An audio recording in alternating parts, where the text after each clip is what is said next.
Mummy की रोटी गोल गोल, पापा का पैसा गोल गोल, दादा का चश्मा गोल गोल, दादी की बिंदी गोल गोल, ऊपर पंखा गोल गोल, नीचे धरती गोल गोल, चंदा गोल सूरज गोल, हम भी गोल तुम भी गोल, सारी दुनिया गोल मटोल, सारी दुनिया गोल मटोल। कितनी मज़ेदार कविता थी ना बच्चों। बच्चों, आपने इस कविता में कुछ गौर किया कि इस पूरी कविता में हमने बार बार गोल गोल गोल यही बात बोली। कितनी सारी चीज़ें होती हैं ना दुनिया में जो क्या होती हैं, दिखने में गोल गोल होती हैं, है ना बच्चों।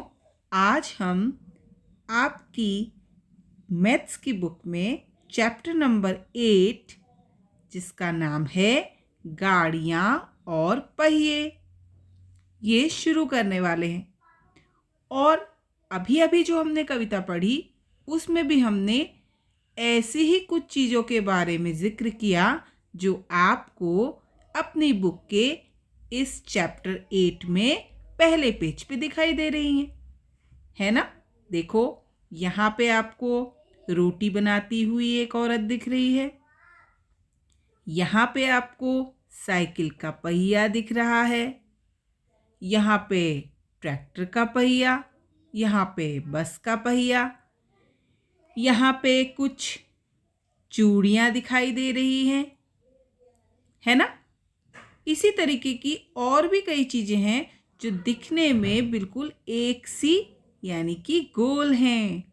बच्चों, आपने अपने घर में या आसपास भी कुछ ऐसी चीज़ें देखी होंगी ना जो दिखने में इस पहिए जैसी या इस चूड़ी जैसी या फिर इस रोटी जैसी गोल होती है।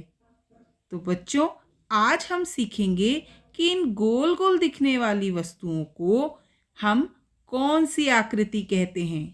तो शुरू करें चैप्टर नंबर 8 गाड़ियाँ और पहिए। तो बच्चों, आज हम शुरू कर रहे हैं चैप्टर 8 जो कि है गाड़ियाँ और पहिए।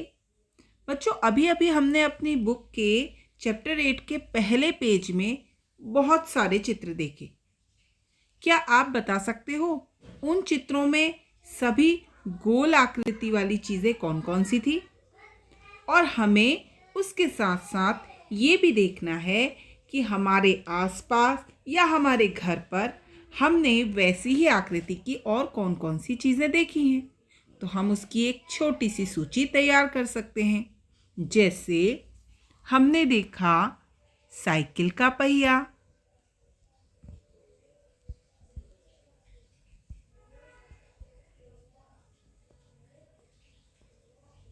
हमने ट्रैक्टर का पहिया भी देखा,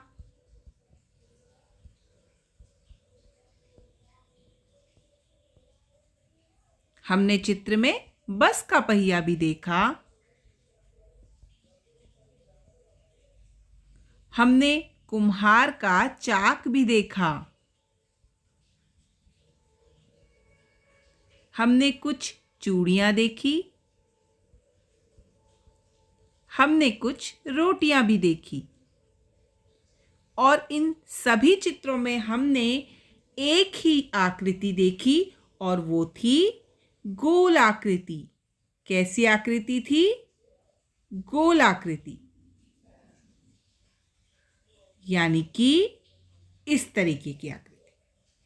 हमने सभी आकृतियों को देखा तो हमने पाया कि कुछ आकृतियां छोटी गोल हैं, कुछ आकृतियां बहुत बड़ी गोल हैं। तो बच्चों, इन सभी आकृतियों को देखने पर हमने पाया कि ये सब की सब बिल्कुल एक जैसी हैं। कोई छोटी है तो कोई बड़ी है, लेकिन दिखने में ये एक जैसी हैं। बच्चों, इन आकृतियों को हम बोलते हैं गणित की भाषा में वृत्त। क्या बोलते हैं हम? वृत्त। इनको हम बोलते हैं वृत्त।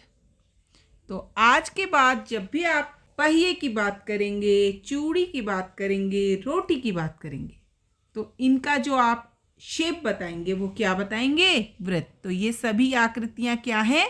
वृत्ताकार आकृतियां हैं। ये सभी आकृतियां वृत्ताकार हैं या फिर वृत्त के आकार की हैं। अब हम थोड़ा सा वृत्त के बारे में जानते हैं। वृत्त क्या चीज है?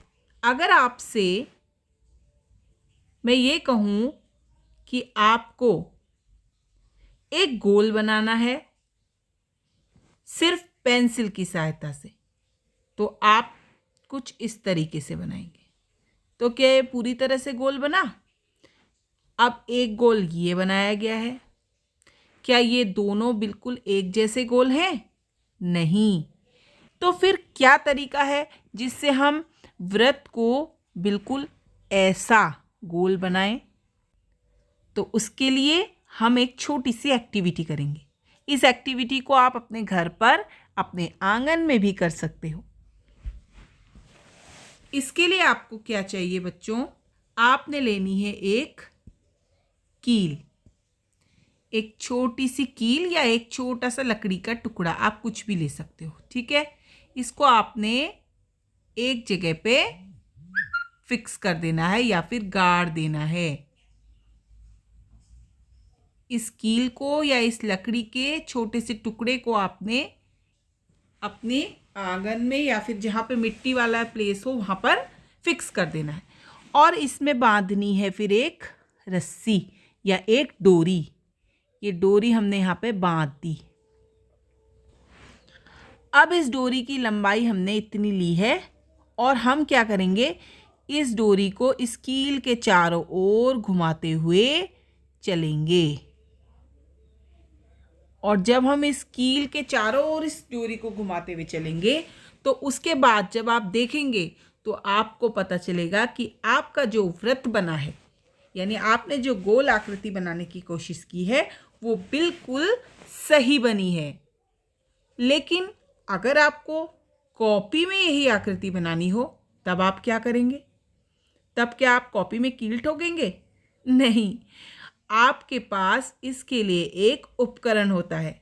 जब हमें कोई वृत्त आकृति बनानी होती है यानी वृत्त बनाना होता है तो उसके लिए हमारे पास एक उपकरण होता है जिसको बोला जाता है प्रकार। तो बच्चों, ये रहा कंपास या फिर प्रकार।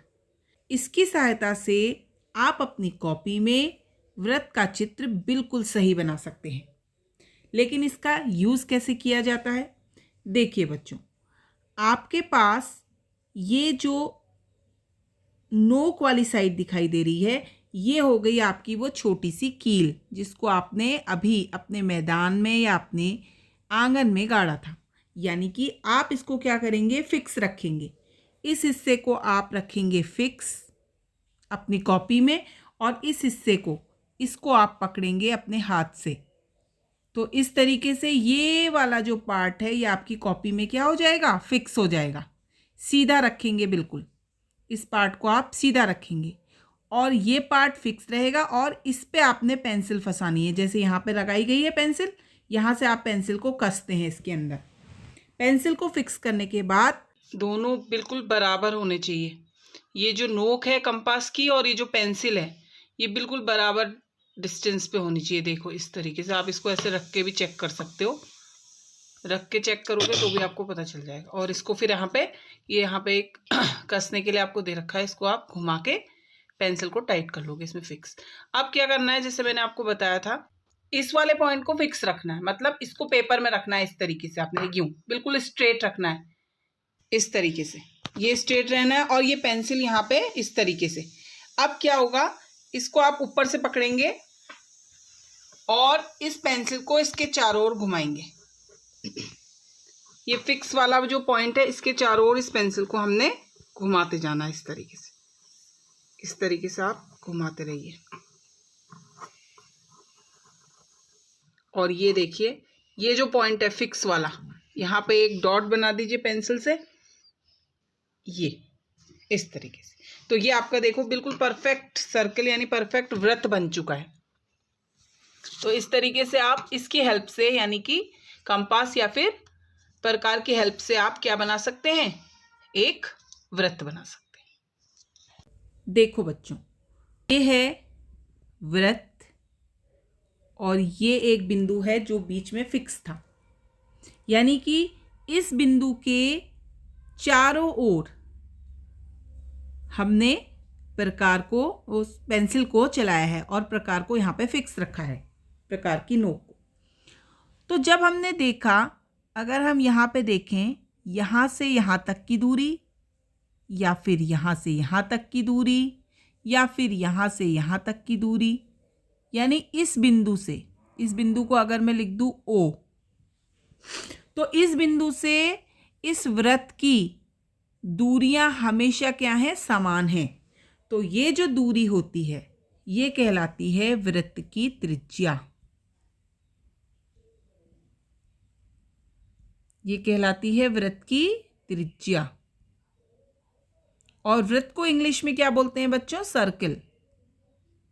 ये आपको याद रखना है, वृत्त को क्या बोलते हैं? सर्कल। तो ये जो बिंदु है, बीच का बिंदु, बीचों बीच पे जो बिंदु है, ये बिंदु कहलाएगा केंद्र। ये बिंदु कहलाएगा केंद्र। तो इस केंद्र से लेकर के वृत्त के किसी भी बिंदु की दूरी अगर हम लेते हैं तो वो दूरी कहलाएगी वृत्त की त्रिज्या। तो ये दो चीज़ें आपको बहुत अच्छे से याद रखनी है बच्चों, कि वृत्त को बनाने के लिए जिस उपकरण का यूज़ हम करते हैं उसे प्रकार बोलते हैं या कंपास बोलते हैं, और वृत्त का जो केंद्र है, यानी वृत्त का जो बिल्कुल बीचों बीच में बिंदु है जहाँ से हमने क्या किया है? वृत्त को बनाया है, उस फिक्स बिंदु को केंद्र कहते हैं। और उस केंद्र से जब भी हम वृत्त की दूरी लेते हैं तो वो दूरी वृत्त की त्रिज्या कहलाती है। और अगर इस त्रिज्या को हम दुगना कर दें, यानी कि अगर हम मान लीजिए ये त्रिज्या है और इसको हम यहाँ और बढ़ा दें, तो आप देख सकते हैं ये वृत्त दो भागों में बट गया, ये और ये वृत्त दो भागों में बट गया इस तरीके से। देखिए ये इस तरीके से। तो ये जो होता है, ये लाइन कहलाता है व्यास। ये रेखा व्यास कहलाएगी और ये वृत्त का क्या हो गया? व्यास। मतलब जब आप त्रिज्या का दुगना कर देते हैं, त्रिज्या का क्या कर देते हैं? दुगना, यानी कि त्रिज्या का डबल, मतलब त्रिज्या को 2 से गुणा कर देते हैं, तो वो बन जाता है व्यास। अगर वृत्त की त्रिज्या 3 सेंटीमीटर है, आप इसको नापेंगे, अगर आपको लगेगा कि ये 3 सेंटीमीटर है, तो हम व्यास निकालने को बोलें तो व्यास क्या होगा? इसका दुगना हो जाएगा, यानी कि 2 गुणा 3, तो ये हो जाएगा 6 सेंटीमीटर। तो इस तरीके से प्यारे बच्चों, हमने इसमें काफ़ी सारी चीज़ें ऐसी सीखी हैं जो हमारे ध्यान रखने वाली हैं और हमें पता होनी चाहिए। सबसे पहले एक वृत्त हम बना लेते हैं और इसके बीचों बीच में एक बिंदु है जिसकी सहायता से हमने वृत्त को बनाया है। अब हम देखते हैं कि इसमें कौन कौन सी चीज़ें हैं जो हमें ध्यान रखनी है। ये आपका जो बीचों बीच में बिंदु है जिसको हम ओ बिंदु कह रहे हैं, तो ये ओ बिंदु है वृत्त का केंद्र। ओ बिंदु क्या है? वृत्त का केंद्र है। और ओ से लेकर के यहाँ पर अगर मान लीजिए ए बिंदु ले लिया हमने कोई, तो ये ओ से ए तक की जो दूरी है, यानी कि केंद्र से लेके वृत्त तक की जो दूरी है, वृत्त की जो लाइन जा रही है, वो होगी त्रिज्या। और अगर हमने इस लाइन को बढ़ा दिया, यानी कि त्रिज्या को दुगना कर दिया, ये भी कर दिया और इधर से भी मिला दिया, तो ये पूरी ए से लेकर के यहाँ मान लीजिए बी बिंदु है, तो ए से लेकर के बी तक जो बनेगा आपका, वो बन गया वृत्त का व्यास। तो ये कुछ चीज़ें हैं जो आपको ध्यान रखनी है। तो किसी भी चीज़ का व्यास या किसी भी चीज़ की त्रिज्या अब आप आसानी से माप सकते हो। तो अब आप क्या करना, जब आपकी मम्मा रोटी बनाएगी तो आप स्केल से उसका व्यास नाप लेना कि आपको कितनी बड़ी रोटी मिली है या फिर कितनी छोटी रोटी मिली है। ठीक है बच्चों, तो आज के लिए क्लास यहीं पे ओवर करते हैं। नेक्स्ट क्लास में अब हम इससे रिलेटेड कुछ क्वेश्चंस करेंगे। तब तक के लिए बाय।